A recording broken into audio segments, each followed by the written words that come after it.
राज्यात एकाही शेतकऱ्याची आत्महत्या नको. महसूल मंत्री चंद्रशेखर बावनकुळे यांचे सक्त निर्देश. कर्जमुक्ती योजनेच्या प्रभावी अंमलबजावणीच्या सूचना.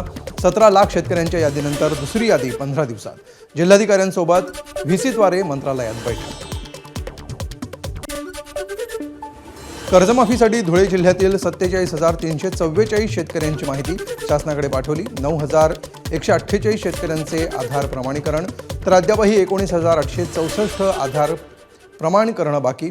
शेतकऱ्यांसाठी जिल्ह्यामध्ये 638 सेवा केंद्रांची उभारणी. पुण्यात पार्थ पवार आणि कायनात दारा यांचा साखरपुडा. मुख्यमंत्री देवेंद्र फडणवीस, उपमुख्यमंत्री एकनाथ शिंदेंसह अनेक दिग्गजांची उपस्थिती.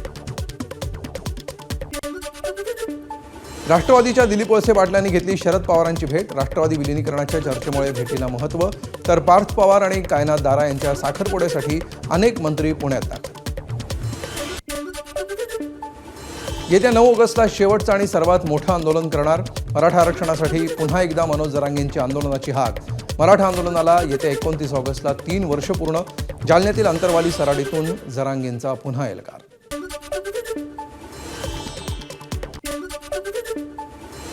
17 ऑगस्ट नंतर मराठी न बोलणाऱ्या रिक्षा टॅक्सी चालकांवर कठोर कारवाई. परिवहन मंत्री प्रताप सरनाईक यांचा इशारा. रिक्षा आणि टॅक्सी चालकांना मराठी शिकवण्यासाठी अंतिम मुदत 15 ऑगस्टपर्यंत.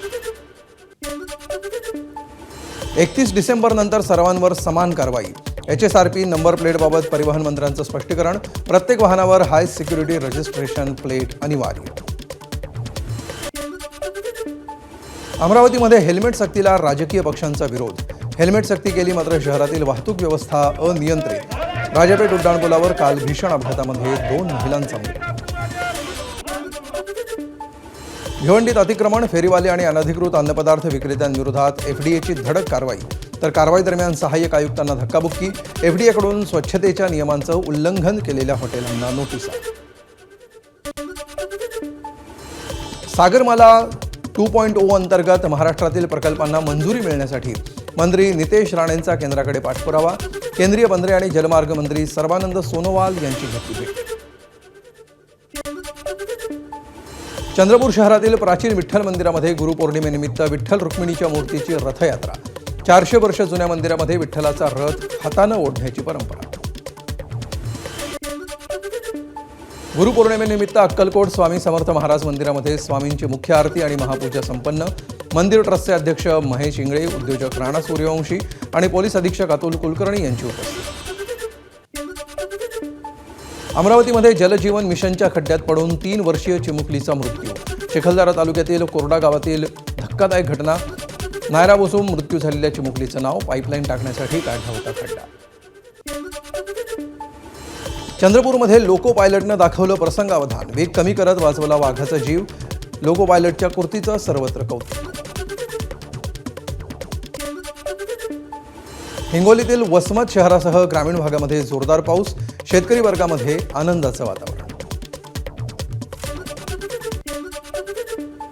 साताऱ्याच्या फलटण उपजिल्हा रुग्णालयातील डॉक्टर राजेंद्र रूपनवरे यांनी लिहिली सुसाईड नोट.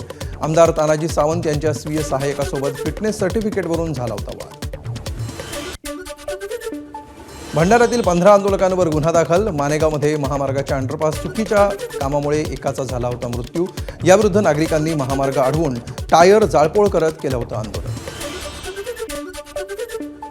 केंद्रीय मंत्री प्रल्हाद जोशींचा नातवासोबत खेळतानाचा व्हिडिओ व्हायरल.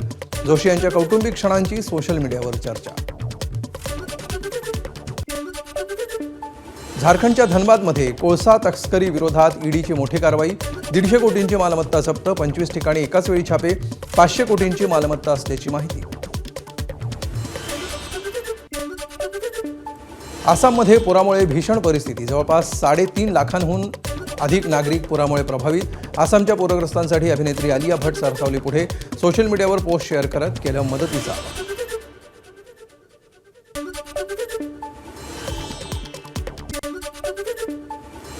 ग्लासगोमध्ये सुरू असलेल्या राष्ट्रकुल क्रीडा स्पर्धेमध्ये भारतानं पटकावली आणखी 2 रजत पदकं.